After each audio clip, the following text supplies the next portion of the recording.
Hi all, welcome and welcome back to my channel. I have quite the bizarre story to share with you in this video. And when I started looking into it, it got even more interesting.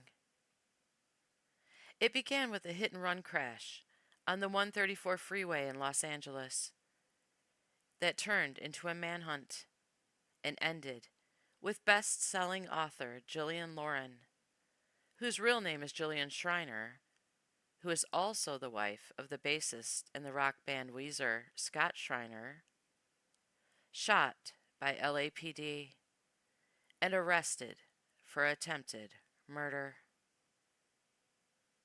But Jillian had nothing to do with the hit-and-run crash.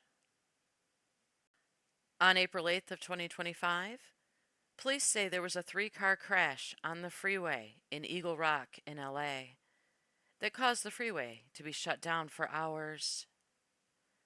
Police said when they arrived on scene, 3 suspects involved in the crash ran from the scene, and a manhunt ensued. As police searched the nearby neighborhood of Eagle Rock for the suspects, they entered residents' backyards, and that was when they encountered Jillian Schreiner in her neighbor's backyard. They said she was armed, and when she saw police, she pointed her weapon at them. According to reports from the LAPD, officers shouted several commands to Jillian to drop her weapon, but she refused. So an officer fired on her, and she was hit in the shoulder. Police did not say if she fired at them first. Jillian was arrested and charged with attempted murder. A woman shot and wounded and taken into custody during a police investigation in Eagle Rock has now been identified as Jillian Schreiner, the wife of Weezer bassist Scott Schreiner. The arrest came after a dramatic chain of events, including the manhunt for multiple suspects following a freeway hit-and-run crash. Sandra Mitchell live in Eagle Rock with the latest on what happened. Sandra. Micah, that's the house just behind us where the shooting happened, just outside. A really strange set of circumstances. And now the rock star's wife has been booked for attempted murder. New cell phone video tonight shows Jillian Schreiner on the ground with a gunshot wound, then being cuffed and taken into police custody. It's a little crazy. I think they're just trying to come on aggressive. Neighbors on Eagle Vista Drive in Eagle Rock reacting to the LAPD shooting and arrest of the 51-year-old wife of Weezer band member Scott Schreiner after police activity nearby on the 134 freeway. 5 helicopters, lots of police activity, sirens. It was unsettling. I mean, it doesn't happen here very often, if at all. So. Yeah, it was strange. It was a strange day. It was strange. 3 suspects Tuesday being chased by police ran into the Eagle Rock neighborhood. The LAPD says Schreiner, who was not involved in the chase, came out of her home with a gun. The officers ordered Schreiner to drop the handgun numerous times. Instead, they say she pointed the weapon at officers and they opened fire. Schreiner was shot in the shoulder but not seriously injured. Neighbors took cover from the chaos. I got my kids that we went into a place in the house where it's away from anywhere near a backyard or, where they could come through. Although police are not saying if Schreiner fired her weapon, she now has been charged with attempted murder. Scott Schreiner arrived home tonight but told us, "I can't talk to you right now." All right, so we know that none of the LAPD officers were injured in that incident, but they tell us they did recover a 9mm handgun at the scene. By the way, 2 of the 3 suspects that were involved in that original hit and run on the 134 freeway got away. The other one in custody. We're live tonight in Eagle Rock. I'm Sandra Mitchell, KTLA 5 News. This morning, a true Hollywood crime with all the twists and turns of a blockbuster. Lock this place down here. I need units to respond. An accident on the highway in Los Angeles, leading to a foot chase. All ending in the wife of a 90s rock star being shot and charged with attempted murder. It all started with an unrelated hit-and-run crash, 3 suspects fleeing the scene into a nearby neighborhood. I saw a gentleman walking on the shoulder and he started to run when we confronted him. One of the suspects wearing only his boxers, trying to blend in, appearing to casually water plants, not fooling police who quickly apprehended him. That's when 51-year-old Jillian Schreiner, the wife of Weezer's Grammy Award-winning bassist Scott Schreiner, emerged from her home next door, brandishing a gun. Police say the officers repeatedly told Schreiner to drop the gun, but she refused. Then, according to police, she pointed it at officers, at which point they fired, striking her in the shoulder. Schreiner surrendering alongside a babysitter, hands in the air. She was taken into custody and transported to the hospital to be treated for non-life-threatening injuries. The LAPD says Schreiner has been booked on an attempted murder charge and has a $1 million bond. We don't know if they'll play this weekend at Coachella, but two completely unrelated events, and now they're intersected. Wow. Pretty bizarre. That is a strange story. Now, this is where this story gets even more interesting. I told you earlier in this video that Jillian Schreiner is a best-selling author. She writes under the name Jillian Lauren, and one of the books she wrote was called Behold the Monster: Confronting America's Most Prolific Serial Killer.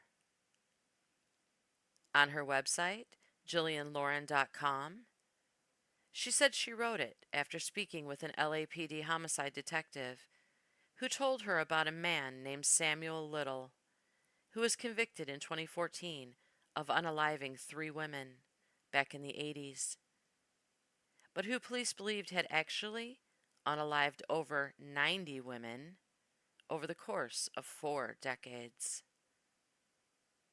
They just didn't have the evidence to prove it. So, many of the cases went cold. Then, on October 6, 2019, the FBI posted the following on FBI.gov. FBI seeking assistance connecting victims to Samuel Little's confessions. It read, 5 years after analysts with the FBI's Violent Criminal Apprehension Program began linking cases to convicted murderer Samuel Little, and nearly 18 months after a Texas Ranger began to elicit from him a breathtaking number of confessions, the FBI has confirmed Little to be the most prolific serial killer in U.S. history. Little has confessed to 93 murders, and FBI crime analysts believe all of his confessions are credible. Law enforcement has been able to verify 50 confessions, with many more pending final confirmation. Little says he strangled his 93 victims between 1970 and 2005. Many of his victims' deaths, however, were originally ruled overdoses or attributed to accidental or undetermined causes. Some bodies were never found. For many years, Samuel Little believed he would not be caught because he thought no one was accounting for his victims. Even though he's already in prison, the FBI believes it's important to seek justice for each victim, to close every case possible. Tell me about Mary Ann. She's what you nowadays they call a transgender. She's a black male dressed up as a female. Okay. How tall is she? Mary Ann's about 5'7", 5'6". She weighed about 135. Okay. Maybe 140. And how old do you think she was? But she was 19. Okay. And where was she from? No, Miami, down there in Liberty City. Okay. And did she, you'd mentioned before she had a boyfriend, or she talked about a boyfriend? Named Wes. Wes? Yeah. And tell me about where you met her at. I seen her down at the Guar on 17th Avenue, and she had on a short cream miniskirt. Mm-hmm. Cream and red. So then this opportunity popped up. Mm-hmm. Take her to the store. Right. Instead of me bringing her back to the apartment, I went down 27th Street. That's going down to Fort Lauderdale, called the Alligator Alley. It turns into It runs in the Alligator Alley. Right. But the further out you get, the further you get out of Miami. Right. And you got vegetation in there. Now, how far outside of Miami do you think you were? About, it wasn't too far out of Miami, right there. I was in my stepdaddy's car, Pontiac Le Mans. Now, where'd you take her to? Continue down 27. Got back on 27. Going outside of Miami. Okay. Miami. Going away from Miami. Going away from Miami. We got down past the let's say limits. So I continued on toward Fort Lauderdale, and I seen a road going off the main road back into vegetation on the left side. And, how tall do you think she was? She was about 5'7". How much do you think she weighs? She weighed about 130. How old do you think she was? Oh, she was about 25. Okay. You mentioned before that you said she kind of had like this hippie aura to her. Yeah, she did give you a hippie feeling. I think she was some kind of hippie, yeah. So you go to Cincinnati, you mess around on Vine Street, and then eventually you guys both get in your car and you cross over the bridge into Kentucky. Tell me about going into Kentucky.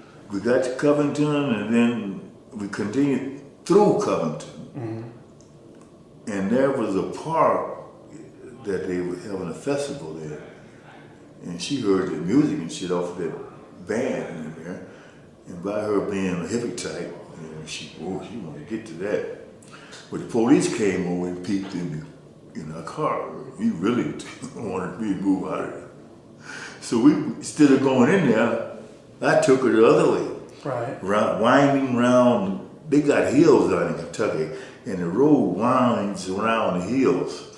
I seen a little short road going up the hill. And up top there was vegetation, wasn't no houses or nothing. And so I pulled up in there and concealed the car in that little vegetation up there on top of the hill. So tell me about this road that goes up the hill. What kind of road is it? It was like a dirt road. Okay. It was like dirt. The grass was growing in the middle between two tracks. When I left her up in that little road up there, on the side of that little road, she was like partially concealed by the vegetation. And I left her there. Jillian wrote on her webpage, where she describes herself as a best-selling author and a true crime expert, that she started digging into Little's case, and she became obsessed. She wrote, "Following months of exchanging letters with Little, Lauren finally got a face-to-face meeting. In the hundreds of hours of interviews that followed, Little confessed to dozens of murders for the first time. Lauren knew this harrowing journey was taking its toll, both psychologically and legally. But still, she couldn't stop." She wrote about her meetings with Little, saying, "Little gave Lauren a powerful and terrifying window into the psyche of a serial killer. And as she delved deeper, she realized she needed a way to survive these encounters. To balance out his darkness, she would illuminate the lives of the women he unalived, making sure they would be remembered as more than mere props in the drama of his life. She excavated their lives, visiting their hometowns, talking to their families, investigating all they left behind." Jillian's work on the case was presented in a 5-part series called Confronting a Serial Killer that aired on Starz. Its description was, "The 5-episode series tells the timely story of the unprecedented relationship between acclaimed author and journalist Jillian Lauren and the most prolific serial killer in American history, Sam Little, and her race against time to identify his victims before it's too late." On her website is written the following about the series. As she slips deeper into Little's sordid world, Jillian realizes that she may become, psychologically, his last victim. Little gave Lauren a powerful and terrifying window into the psyche of a serial killer. Jillian realizes that she may become, psychologically, his last victim. Now, Jillian herself is accused of attempted murder. Think one has nothing to do with the other? You're probably right. After all, I'm just a true crime YouTuber. Nowhere near being a true crime expert. But I'm not sure I need to be a true crime expert to understand what's going to happen when you point a gun at the police. You either intend to unalive them, or you know they're going to unalive you. Either way, she is Little's last victim. She was either going to lose her life or become like him. And if you think I'm reaching, definitely don't go back and watch my video about the wife of one of the stars of Ghost Adventures, who was arrested for plotting to have him unalived after she realized she was unhappy in her new marriage, who also reached out to a prisoner who had wiped out his family and became obsessed with him. Because once you hear that she told him in the beginning that she was unhappy in her marriage, but after hours and hours of conversations with the family annihilator, found herself asking him if she was a bad person for wanting her husband dead rather than going through a divorce? Well, you're really going to wonder if I ever have the darndest clue what I'm talking about at all. Thank you so very much for watching. I hope you know how much I appreciate the time you spend with me here on my channel. Stay safe out there. Don't be friends with serial unalivers, unless you want to end up being a story on my channel. Don't forget to subscribe to my channel for more non-expert true crime tips. And I'll see you on my next video.